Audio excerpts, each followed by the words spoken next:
I I own a short head.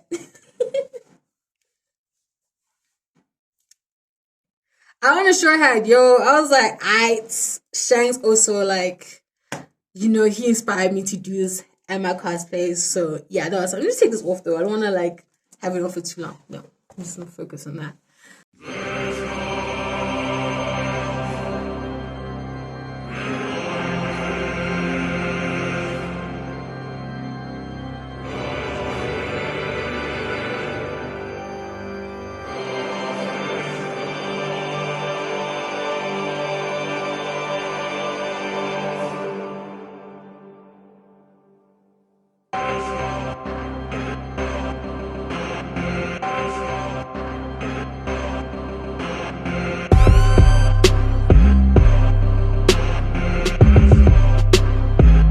Hi everyone, welcome back to my YouTube channel. My name is Boku No Afro, but you guys can call me Afro since we're friends, yeah.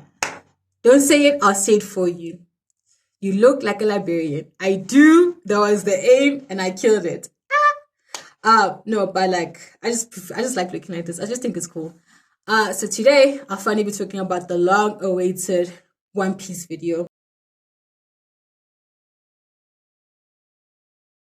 I am planning to make like a One Piece recap video of how I felt from watching the show from episode 1 all the way to episode, I have no clue, 400 and something, 438.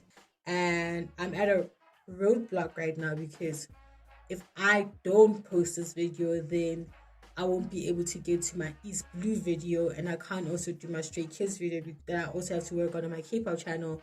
So I mentally need to get this video out of the way. I'm saying long and awaited because I have cosplays on this video and I'll link them up here. But I never had the time to speak about like One Piece and how I felt about it throughout the year and a month that I've been a One Piece fan. And it's simply because I just didn't know what to say. Right? Like I've thought about it. I'm like, oh, I could like record myself reacting to One Piece, but how was I ever gonna achieve that if I was watching One Piece while doing everything else? Like I was watching One Piece while washing dishes. I was watching One Piece while reading another book. I was essentially watching One Piece as like a background noise to my thoughts and fell in love with it. And that's not something that people would appreciate, I'm assuming. Right. Another thing is I don't know how to really react properly. Like, yes, my mannerisms seem very comicky, like, oh, you're very animated. Yeah, I practice this. My general aura is very flat. Like I'm like hey guys, I'm gonna talk about One Piece. So I really enjoy One Piece. I think Luffy's very funny. And that's very off-putting, I've been told. It's giving murderous vibes, like, oh, serial killer. Ooh, kind of vibes. So I try to sound more so people don't feel you know? Um and I can't have a monotone voice while making reaction videos. Then I'm gonna seem insensitive. So I try not to do that. So I decided, okay, one day when you have the energy, you're in the mental space to finally do it, just sit down and like recount all the episodes you've been through. Because so far I'm on episode, no, I forgot the episode number I'm on, but I'm on Whole Cake Island and I've enjoyed myself quite a bit. But when I'm speaking in this video, I'm going to speak from the perspective of someone who just got into One Piece, and I will only speak as someone who's only watched episode 1 to episode 53, right, within that context. Because I want to like have this video, just have a conversation with people who haven't watched One Piece and feel interested enough to watch One Piece after watching this video, hopefully. If not, it's fine. I am not trying to convert people into a later day sense of Ichiro Oda. I'm not trying to do that. I'm just talking about how I felt while watching the show, and that's that for now. So yeah, a little bit about me, a little bit of context about me. I started watching anime since I started being cognizant. So that was around 4 years old. Like most of my memories start from 3 years old, but 324. And oftentimes I'd watch anime with my older brother on SABC2. So if you guys are like North South African, we have a channel called SABC2, SABC 1, 2, 3, and ETV. And on SABC2, we knew that there was like a program that was like set aside for kids between, like, let's say 2, 3, like what Hectic 990 to, like an anime that would play from like Monday to Thursday, from Friday. So I used to watch shows like Tootsie Spies, Wings, and then sometimes we have shows like Dragon Ball Z, and then we have like Pokemon or Yu-Gi-Oh! Ooh, loved it with my life to this day, right? So that's what most of us were like introduced to the idea of anime. And then if you were like a select few South Africans who were able to afford DSTV, then you have like DSTV on anime. So it was like a channel just dedicated to playing anime. And it was great for the most part.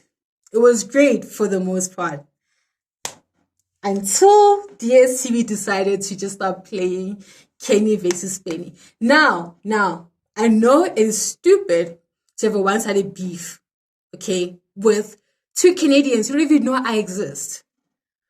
But I used to watch Animex all the time. Then they killed that for me. And Kenny versus Penny, When I Catch You.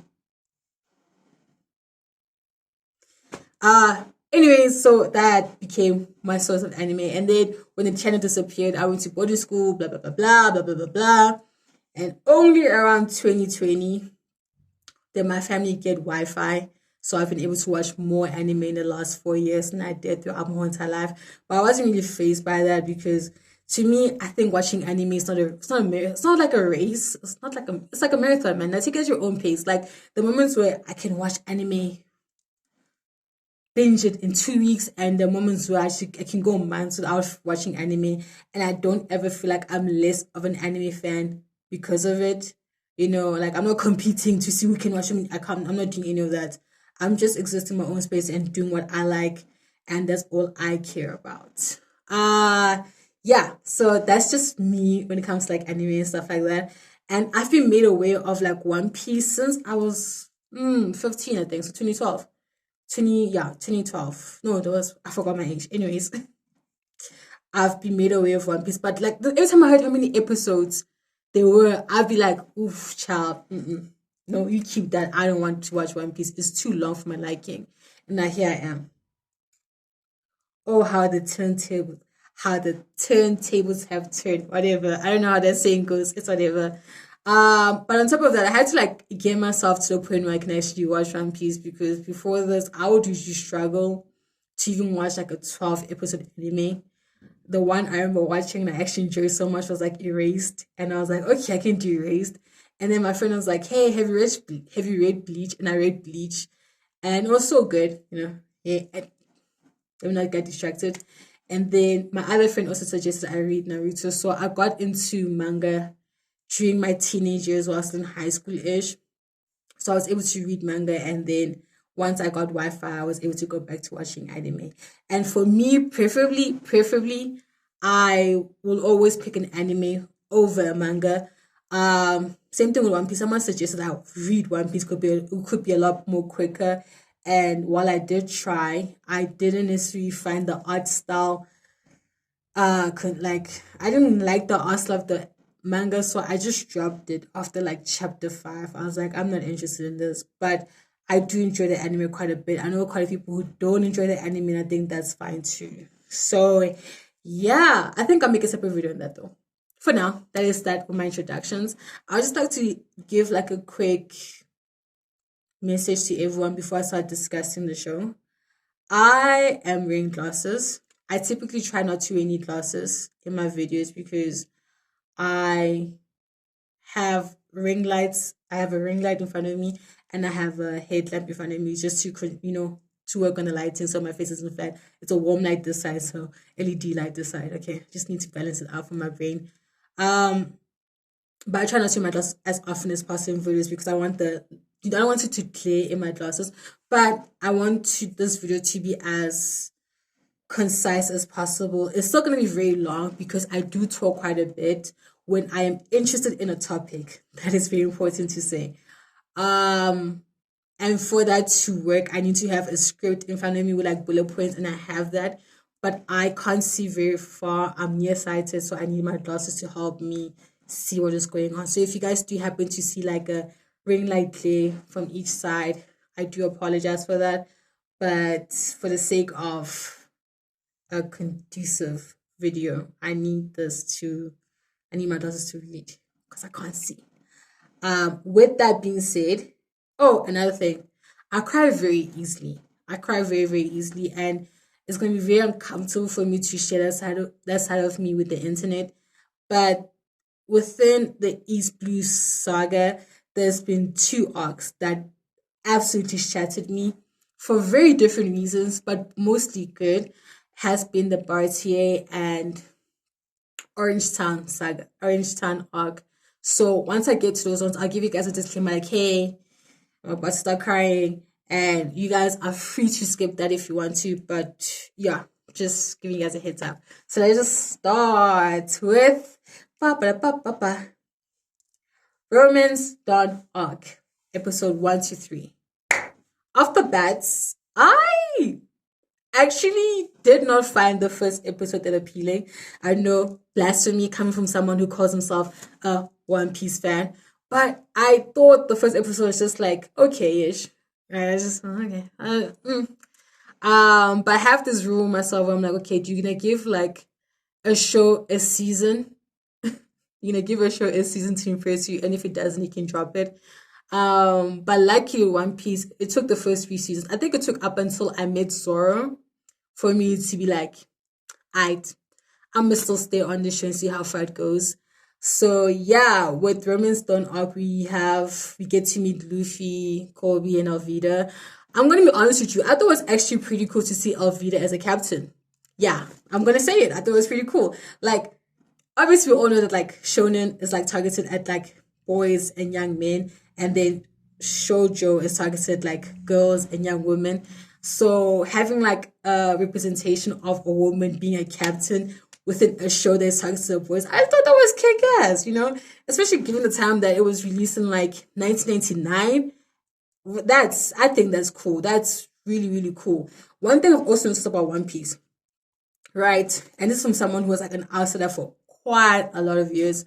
For years, like I refused to watch One Piece simply because I thought the length was a bit too long, and just because of how the community often discussed One Piece, the anime community often discussed One Piece. Off the bat, it always felt like it was like centered on just the monster three. So it was like Luffy, Zoro, and Sanji. And the way people discuss Sanji, oh my days, dude needs to have like a cleansing within his fandom because bruh, the reputation Sanji has is not good, not good at all. So yeah, I was hesitant to do that because I'm not a fan of like someone who's like quote unquote known as the perverted character, and Sanji being known as a perverted character just put me off tremendously. Um, but once you go into One Piece and you actually start watching One Piece, you start to realize that these characters, despite because of like the character's sex or gender identity, that these people are well written. Oh my days. Like, I know One Piece women get a lot of flank for the way that they're drawn.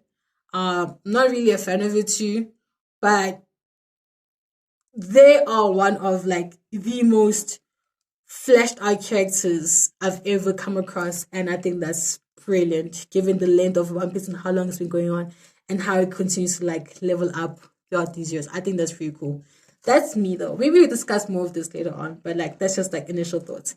Anywho, so with episode 1, we meet Alvida, we meet Kobe, we meet Luffy. I thought Luffy was Goofy, basically. And it was only up until we head over to like Shell Island, the marine base, and then we get to meet like Captain Morgan Helmeppo. I was like, okay, kind of like this. I might just stay on. Zora is someone, I thought he was really my favorite character in the show. And up until the Baratie him, Luffy, and Nami kept exchanging positions. I'm like, oh, I like Nami in this episode. I like Zoro in this episode. I like Luffy in this episode. But from the Baratie until yeah, from the Baratie up, Sanji has been my favorite character, and it's gonna be very surprising to say that. But yeah, one thing I will have to mention though, I'm extremely bad with like names. I don't remember names. I would describe to your character before I be able to like actually know what their name is, and you guys just have to forgive me. But I do remember Helmelpo for one reason only. That haircut was hilarious. It was like a helmet, Brian Teresa. But after the introduction of like, after Zoro like meets Luffy and then defeat like Captain Morgan. Also, Morgan said, "Who's like no?" I think with One Piece, like when I started realizing just how good it was gonna be and how I'm willing to stay on board was when Zoro and Luffy fought against Captain Morgan and then they won. And then everyone started cheering. I was like, oh, this is not just about like a show where some guy goes stretching, stretchy guy goes, brr. That didn't happen. It was more like there's so many layers to the show despite the goofy animation of it. I thought it was kind of cool. Another scene that was really cool was like Luffy doing Kobe a solid, but like acting like a parrot and then, hitting him so that Kobe can get accepted by the new Marines. That was just so beautiful. I was like, am I sold on being a One Piece fan? So yeah, that was my experience with like thingy. Romance Dawn arc. I enjoyed it for the most part. It took a while. It did feel like a slow burn, but I think it was really good, if you ask me. Now we head over to Orange Town arc, episode 4 to episode 8. And then this one, we learn about Shanks. We see Nami officially. And then back in the town. Cool. So, I own a short hat. I own a short hat, yo. I was like, Shanks also like, he inspired me to do this at my cosplays. So yeah, no, so I'm just take this off though. I don't wanna like have it on for too long. No, I'm just gonna focus on that. So I already shared reading about the origins of Straw Hat and Shanks. That was pretty cool. I didn't know Luffy was like I was when I was busy watching like Luffy's backstory, I kept asking, where are your parents? Where's your mama? Damn, kind of thing. But it was interesting to see Luffy being inspired by someone, but him cutting his like Shanks losing his hand like that. Why though? Like I get why, but why? We officially meet Nami and Baggy's men who got defeated by Luffy and Zoro. Yes. Okay. So now in this arc we get to meet Nami and Baggy's crew and also Baggy, I thought Baggy was low-key annoying, I won't lie. Like he was cool, but he kind of bored me a little bit. One thing I did like about this arc, and I'm gonna talk about because it makes me so happy, it's the dog. Yeah, I don't know the dog's name, but I call it the Hachiko dog, inspired by like Hachiko. I don't know if you guys know this, but it's like a dog that lost his owner, and like there's a dog that would like wait at a specific spot for its owner every day, and when the owner passed on, the dog would do the same thing. When I saw this dog, I was like, oh my god, like, do I like One Piece? I think I do. So that was like something that really caught my attention. I was really like really enjoyed. One thing I will say though, I find it so hilarious that Zoro keeps fighting while half injured every single time, and man has no issue with like doing that because if it was me, it was up to me. Not gonna lie, if I was like getting murked half the time and I'm always like on dead speed, I'm not gonna fight anyone. I personally would rather wait until I recover than fight. But Zori has this thing called Nkani. In English, it's called stubbornness. Bro, the dude's not Nkani gana gana. It makes me laugh. Like, relax, Joe. Just heal first, then start fighting. But no man, Zoro being so adamant to like constantly help Luffy out despite injuries is just so hilarious to me. Um, One thing I did also appreciate, I appreciate the fact that like Nami is very quick on her feet. Like yes, she's cunning and she did like low key like sell Luffy out, but I kind of like that. Y'all can sue me, but I like it. I think it's interesting that like even though she joined the Straw Hats unofficially, she still thought about like herself. And sometimes I think that's a trait that people should have. Think about number one, okay? Even if it means burning bridges sometimes. But overall, when it came to like Orange Town arc, I didn't mind it. So now we have Syrup Village arc. Oh my days. Yo, I could not stand Usopp. I'm sorry, like I don't know I don't know what it is. I don't know if it's a witchcraft. I could not stand Usopp to save my life, brother. Like I thought his lying antics was so annoying. It was so annoying. And like I thought I wouldn't be able to get through this specific arc until I met ba ba da ba ba Captain Kuro. Captain Kuro is perfection. That man is so layered. He was. I genuinely thought like he was such a nice person. Okay, and that little habit he does this with his glasses. I almost picked it up. I almost picked up that habit because it was just so entertaining to see, just all the time, just like good day, good evening, madam. Okay, and then to learn the reason why he does this is because he has like those kitty cat long nails thing with barbecues. Long those things. I was like, wow, this guy's evil. But his plan with like Captain Morgan to hide his death, and I enjoy seeing a man with a plan, and Kuro did that.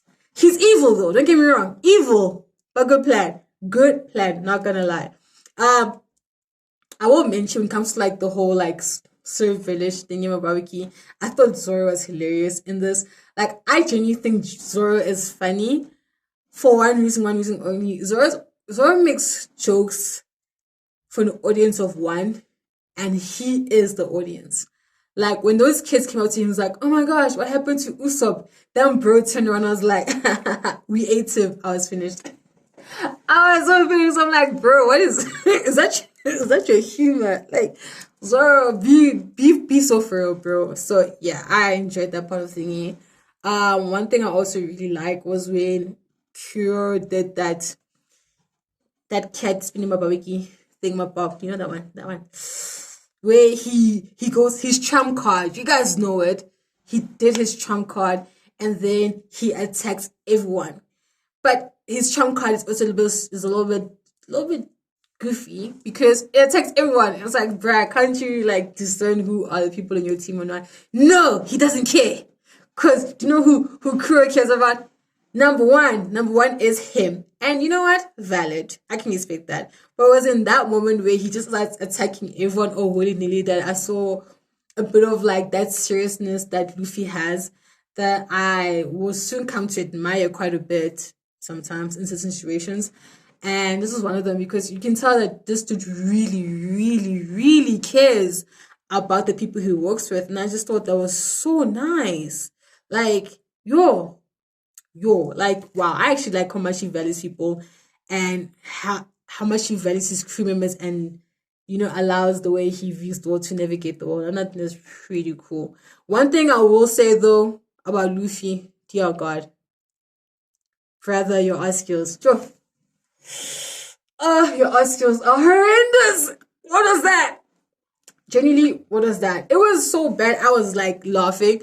But shout out to Usopp for actually having artistic skills because if he didn't have artistic skills, I would have like screamed. I would have screamed. There's also like a short episode with some dude who went to a different island and then there was like some dude in like a stuck in like a treasure box thing. I wasn't a fan of it, but it exists. But I wasn't a fan of it. That's cool. Now we head over to one of my favorite arcs. To this day, mind you, I'm on Whole Cake Island, and I still rate this arc as one of my favorite. Definitely one of my favorite introductions to like a character, and it was Baratie. arc from episode 90 to episode 30. Ooh, hey guys, heads up, I might just start crying. So essentially, what happens here is we get like a backstory about Zoro, right? He's sleeping as usual. And we get to see how Zoro was as a person. And Zoro as a person and how his childhood has influenced the way he views certain situations. And I'm gonna be honest with you, I am not entirely sure what Kune's death was actually like, because they said, oh, she fell down the stairs with like a sword or something. And not gonna lie to you, I was confused. I'm like, how do you fall down the stairs like with like a sword? Like, don't you? Because in my head, I'm like, sorry for being literal, but in my head, I would understand if someone's falling down the stairs and have a sword, they would like toss it or like fling it to the side, because we tell it like this, like yeah, capoeira sword, like capoeira so you just out of instinct. So I don't know if it was like them trying to use like euphemisms or like a metaphor to be like she took her own life. I mean, she technically did. I don't know. I just know it's unfortunate that like Zora found someone who he could like he wants to surpass, and then he can never do that. And to lose a friend so young, ooh,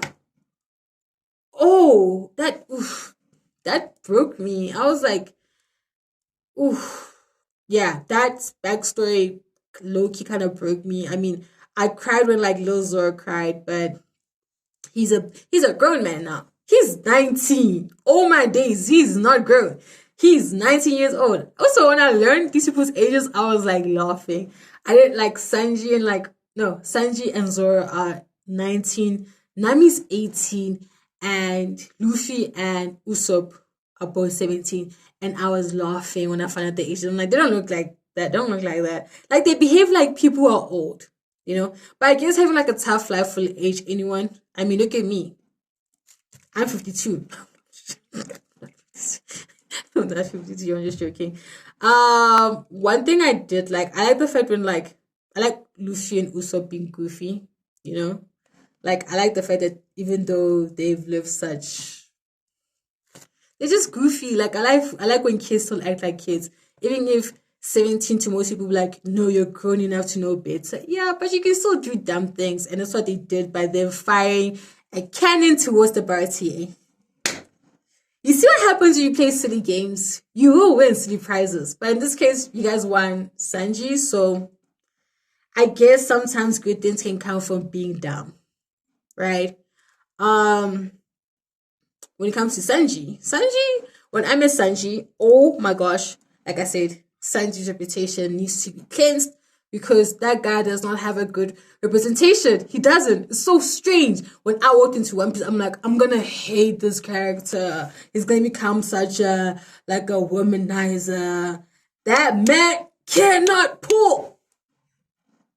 Sanji cannot pull, despite the fact that conceptually he could get anyone in real life. Listen, if I found a man that could cook, that could clean, and be sweet, what?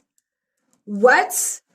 I will stop being like asexual for Sanji. I will stop. I will stop it today. But like he in the anime, he's wild. He is very wild. But like, you know what? I like it. I like the way he is. I think he's very kind hearted. What he did for Jin, Kin, Jin. What he did for the other pirate ship with that guy who was extremely hungry was extremely kind. Um, I was taken aback by his. Ooh, this is the tears I'm about to come in. Woo, woo, woo. Get ready. I was like taken aback with his backstory with like him and Ziff. Like I thought they were like water and oil. Like these two do not get along together until I saw the sacrifice that like Ziff made for Sanji. If you're watching this video, I'm assuming that you do not mind spoilers because I'm gonna go into depth about this. So essentially, what happened is that they were on board. There was a shipwreck, and then they were stuck on an island together. Then Ziff gave Sanji food, and then he pretending like he had food.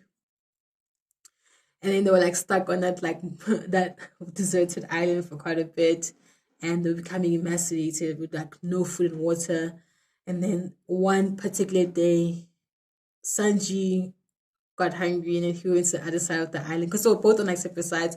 They went to Zeph and he was like, "Hey yo, give me your food." And then he like cut like Zeph's portion of food, and then there was like treasure that came out. And then he was like, "Why? What do you? Why is the treasure in here? Like she never had any food. Did you give me all the food?" And when he turned around, he saw that Zeph didn't have a leg anymore, and you know, Sanji like, cause how I assumed the thing was like, oh, Zeph sacrificed his own legs so that Sanji can be fed, you know, and then yeah, and then there was like one line that just shattered me. Oh gosh, it was a part where like Sanji asked like, why would you cut off your leg for me? Like you have no reason to help me. And oh, okay, and I was like, you have to use it to help me. And mind you, this is something that you're gonna start seeing throughout One Piece, like where Sanji just, I'm jumping, I'll get back to this. And Zeph was like, oh, I helped you because you have the same dream as I do. And that's to find the all blue. When I tell you, I spent a solid day just crying over that one particular scene. I was like, this is such a beautiful dynamic between two people who may have not known each other but were so willing to go so far for each other, and to have like Sanji feel indebted to words. Zeph was like, yo, was so thingy, you know. And then when all of them like acted like, oh, Sanji, we don't want you in the kitchen. Sanji, leave. Sanji, go away. Only for them to be like, yeah, we actually did that so that Sanji cannot feel like he owes us for saving him. Like Sanji belongs in the Grand Line. You know, he has to go find the orb. You shouldn't give up his dreams for me. You know, because I've already achieved my dreams. I want Sanji to go out there and achieve his. A good parental figure is so important, and I'm so glad like Sanji got that. Yeah, try not to cry too much, and to have like mannerisms of him, just like being like, I'm gonna help people. I do not care if you're bad, you're good, you're evil, and everything in between. I will help you because at the end of the day, we are both people. And oh my gosh, from that moment, like from the Baratie onwards, I was like just like the biggest Sanji shooter. Woo! I didn't cry this time. Woohoo! Progress. I mean, there's tears in my eyes, but like progress. Anywho, within this arc, we still met someone like Mihawk, and Mihawk is cool as hell, bro. Like Mihawk is so cool. Like the way he pulled up to come and like, cause there's like this other pirate ship. I forgot their names. This is a pirate ship. Dunk. Don I'm gonna say Don whatever, ne?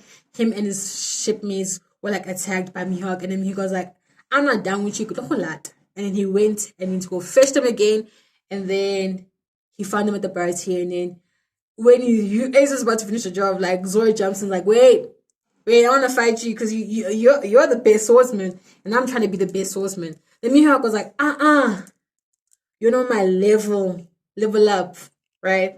And then Zoro was like, fight me then, and then he fought it, and it was Zoro Banachor, okay, I made a mistake there. And then he lost. But then he felt motivated to work better after getting like a little bit of like a speech from Mihawk, which is kind of cool. But sometimes the thing of like enemy villains giving you the lectures.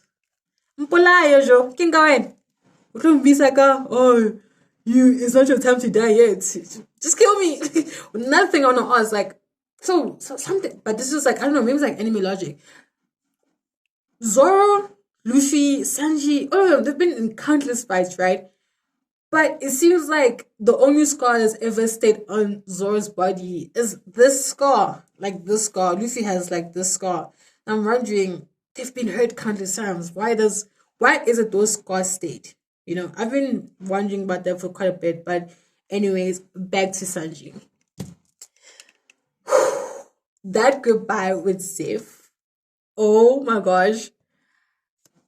It oh oh oh my days. It was so beautiful. Like when Zeph was like, don't catch a cold, and then like Sanji just broke down, and then the whole entire like cabin crew. It was just so beautiful. It was so beautiful, like my heart. For me, in the East Blue Saga, Baratie and like Alan Park arc, like top two. I don't know who's number one, who's number two, but definitely top two. Within the Baratie arc, we saw Nami leaving because Nami has to. Amen. Has a lot going through, so we were told that Nami left with the Going Mary, and she headed off to a place, Allen Park, and then the Straw Hats went to go find her. Then they found out that hey, Lucy she works for Arlong. Now Arlong is a very complicated character in his own right, but I'm gonna be honest with you, I don't like him. I'm sorry for saying it. I just don't like Arlong. I think he is misguided. Not like okay, not to use like, but like I get why he did that, but I just feel like the power that he got corrupted him, and the things he did towards other people can never be justified ever. Like yes, you can be oppressed, but duty into the oppressor is fucking stupid. Let us all breed Animal Farm, please. So that's just when it comes to me and Along. I think one scene that had me just a little bit like sad was when I think Usopp and a few of them found Nami at Along Park. Along Park. Along Along's place, right? And then Along was like, you need to prove your loyalty towards me. Da, da, da, da, da. As if getting a tattoo wasn't enough. Anyways. Uh then like Nami got rid of Usopp. I was not okay when I saw the suit. I remember crying my eyes out. I'm like, what is this? Is this life? Is this who we are? Is this what we represent? And then yeah, I was upset. I remember I stopped the anime for like 2 days. I was like, how dare she do that? Oh my gosh. And then come to find that Usopp was actually alive and Nami actually saved him. She also helped like Zoro escape. So I was like, oh, so there's like more to Nami's character than her just being like a cat burglar. And when Nochiko, sorry, when Nochiko finding these like shit Nami story, oh, sorry. Listen, when it comes to like one character who was like short lived for a while, Belme, Belme, listen, I'm gonna say Nami's mom. Nami's mom stole my heart. Okay, I am a big fan of the trope of found family tropes. I think obviously not a lot of us can pick our families. Mind you, I love my family. I would die for my siblings, and I love die for my siblings, and I love my mom and dad. I just love the trope of found family because I love the idea of being able to choose the people who you get to be around. I just love the idea, and I think it's something a lot of people should get once in a while. Um, so for this lady to just adopt these two girls and then raise them, you know, and then like nurture them to do the things they like especially with like Nami and her ability to like draw maps. I just thought that was so pretty. And then to have like Along come and take away someone who is such like a good figure for Nami and sorry, woo, Nochiko, like it hurt me so bad. Like I was so upset. Like right now, I'm so crying. Can I cut this stupid video? Okay. Ooh, that broke me. You guys can still tell, like even to this day, I'm still like very much affected by how a stranger's death really made me feel this way. Um, I think what also just upsetting me so much more was that, like, Nami, you know, taking on the burden to save her town and the people in it by herself and putting herself in like different situations where she has to go through that. It just, yeah, it was just not good, but like she was so close to like the finish line because like Arlong wanted like a certain amount of berries that she could pay off in a few years. I'm gonna go grab tissue. I will be right back. As I was saying, like Arlong wanted like a certain amount of like money that Nami had to collect so she could buy back her town and the people in the town from Arlong. And I'm like someone who does not enjoy when people lie. I don't like people who lie because I can't differentiate when someone's telling me the truth or lying. So I assume everyone's telling me the truth, right? So when someone makes a promise and they don't keep it, I like Ginga, like it affects me negatively because it's like why would you put me in a situation where instead of you just being like, I'm not gonna do this, you say you do something and then you don't keep your word, right? So to have Nami be so close to the finish line of being able to, bear the fruit of all the work she's put in, all the torture she's been put through for all long, and have it been taken away by all long, like that scene where like Nami like grabs like a knife and just like starts stabbing her tattoo and screaming like all long. It it was just so painful to see because like I can only imagine the frustration that like Nami went through. But it was also like kind of like satisfying seeing that scene because the moment that Luffy put like the hat on Nami and then you have all the other like straw hats sitting across and then Luffy was like, "Ah, let's go." Oh, I love those pull up walks. Like I am such a fan. Every time they have that, you know what, we might not know how this is gonna go, but we're gonna go out there and show these people when we mean business. You heard one of us, you heard all of us, we're coming after you. I absolutely love those scenes. So yeah, very, very unfortunate scene that made me sob quite a bit, but the way the Stray Hats responded was so crazy. I quite loved Usopp's match against Chu. Again, I wasn't really a fan of Usopp at all. I thought Usopp was annoying. But Usopp showed that he can be very reliable in certain situations. He's afraid. But you know one thing I like about Usopp in that situation is being able to acknowledge how afraid you are and then still pushing past that. Because it's scary to do something you don't know you're unfamiliar with, but to still try. I think that is like admirable, you know? Gosh, I'm gonna hate myself for like posting this video online. But yeah, like Usopp was pulling every trick in the book. He's fighting against one of like the top, fishmen people.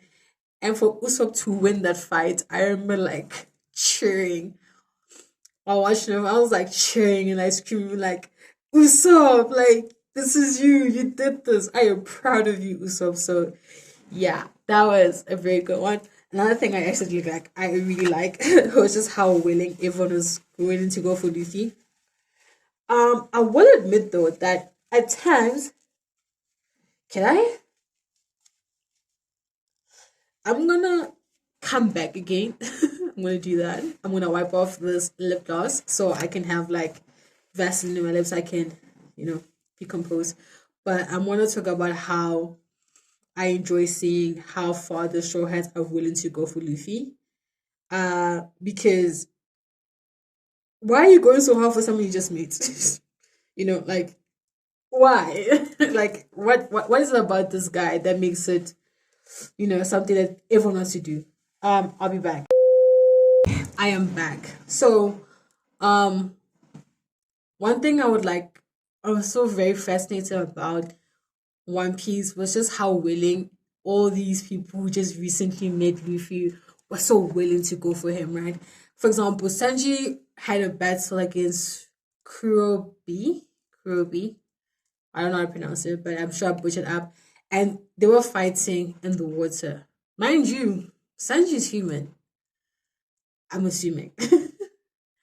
And I'm gonna say Kuro. Kuro is a fishman, right? The name is a descriptor. He's a fish man. This oak's natural habitat is the water. So if you are playing on home ground just to go save this one person you just met recently, there's something about Luffy that just it makes people want to do so many crazy things. And I was happy to like Sanji also won, but to have sometimes it's because how do you kick a rock underwater? So many things going on there, like buoyancy levels, like because amount of force that you go to. So anyways, that's besides the point. I just thought it was also really, really very good. Zoro versus Hachan.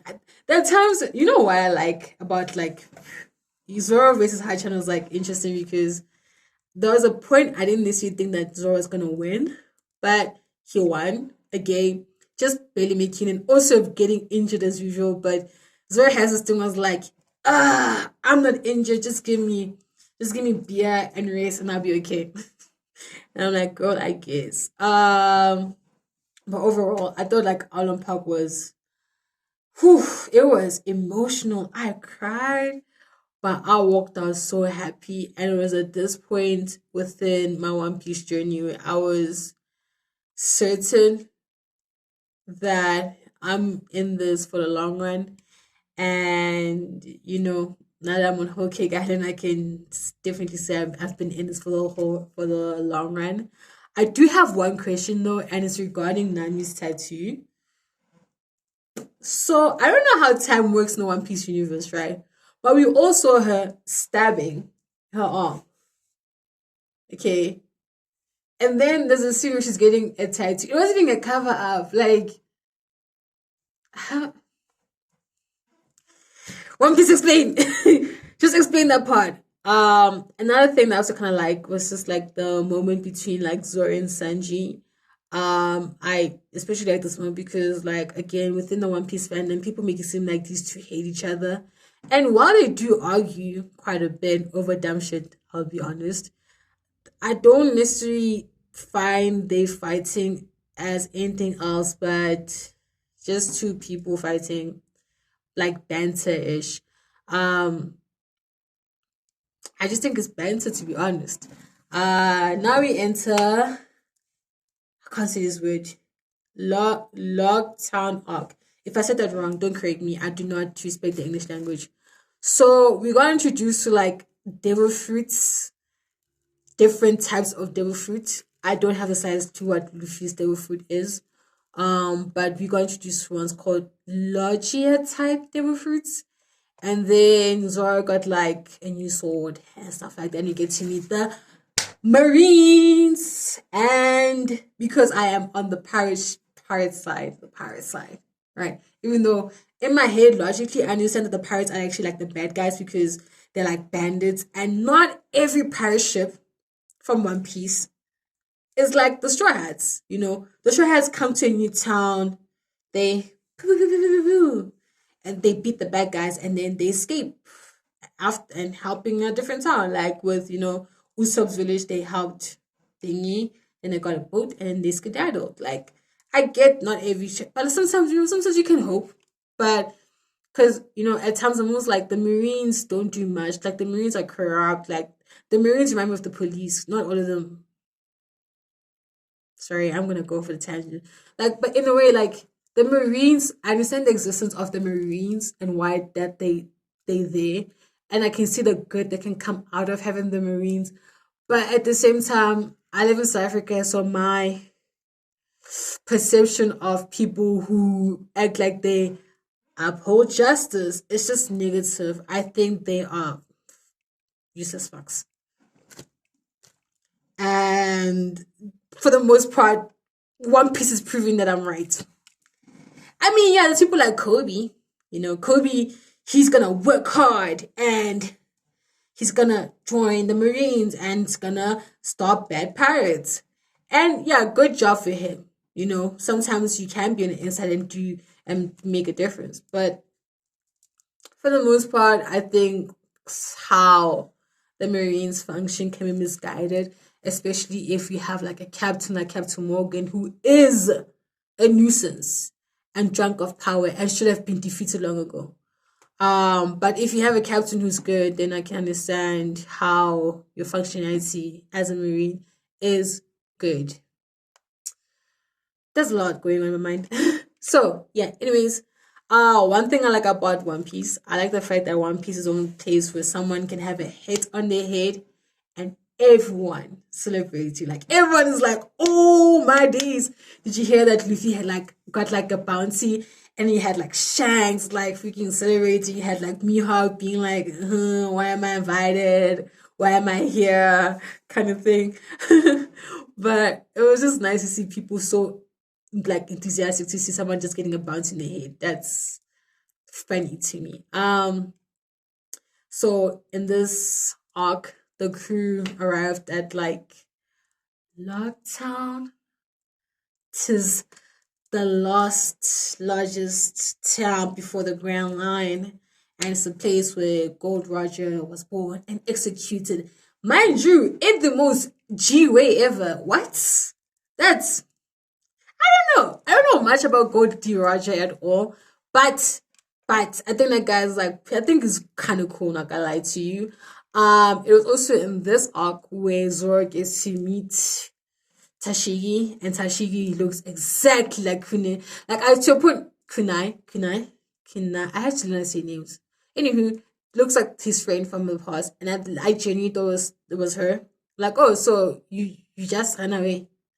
And it's just like someone like a doppelganger. And it shook Zoro a little bit because he was like, whoa, But hey, it was kind of fun. One thing I will admit though, in One Piece, I know people think that some jokes in One Piece can be played out, and that's true, Like, no, is it true? I can understand how people can say some jokes can be played out. Like, for me, I don't ever find the idea of Zoro being bad with directions not funny.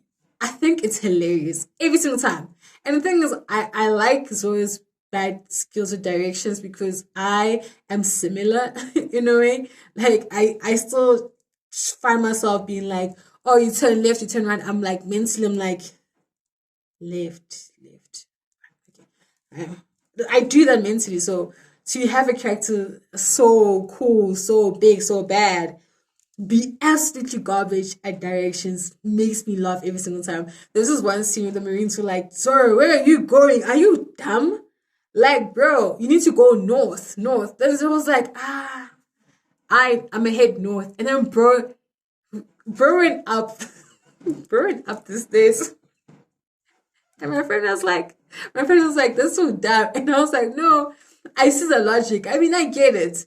North up, it's valid, it makes sense. So yeah, no, I'll never stop laughing at the fact that Zoro is incompetent when it comes to like directions, because you know what, same.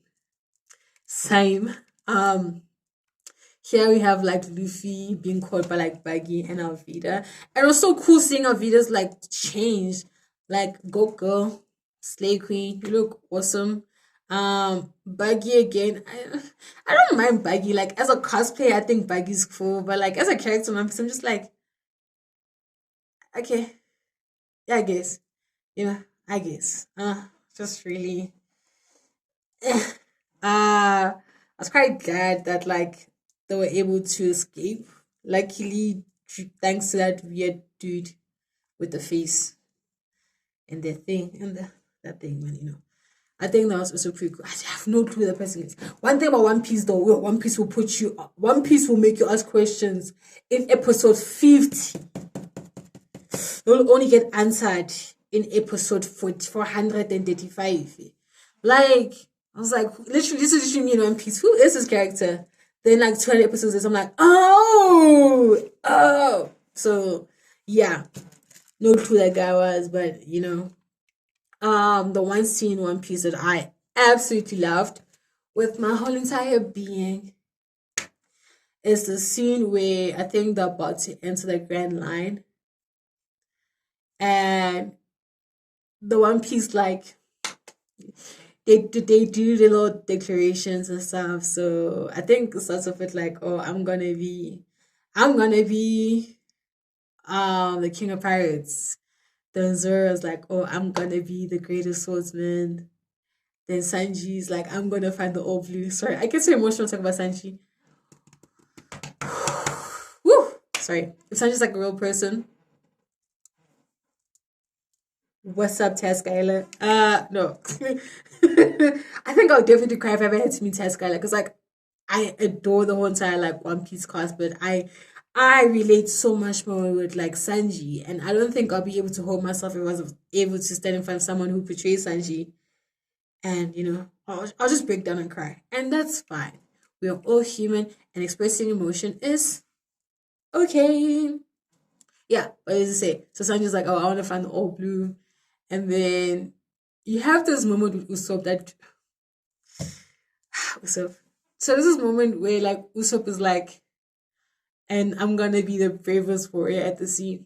He starts his, and I just it was like a special moment because like you know he's not there yet. And one thing about Usopp, I think your favorite biscuit to do things, try new things, have a YouTube channel. You just talk about cartoons and things you like, and you feel very lost in this world, and you feel like a burden and a failure. But by Garnet, you put yourself out there and talk about the things you love, like One Piece. And yeah, just seeing Usopp like stutter and still being able to go on this goofy ride with goofy members. I just thought that was perfect. So episode 53, the last part of it with like the declarations, yeah, it this was me officially putting on my straw hat and being like, yeah, I'm in this One Piece thing for forever, clearly. And that is that on everything. So overall, how do I feel about the East Blue Saga? I liked it. I didn't necessarily feel like the pacing of it was a bit off because at the time I was binge watching it and I was doing quite well with like the pacing of it. I was just watching when I could, when I felt like it. So I didn't necessarily feel anything that other One Piece fans feel. So that I think it was good. I do feel like it did well as a saga by introducing certain characters and like explaining how certain things look like devil fruit powers. Not gonna lie though, devil fruits look ugly. Ugh, they're not kitties.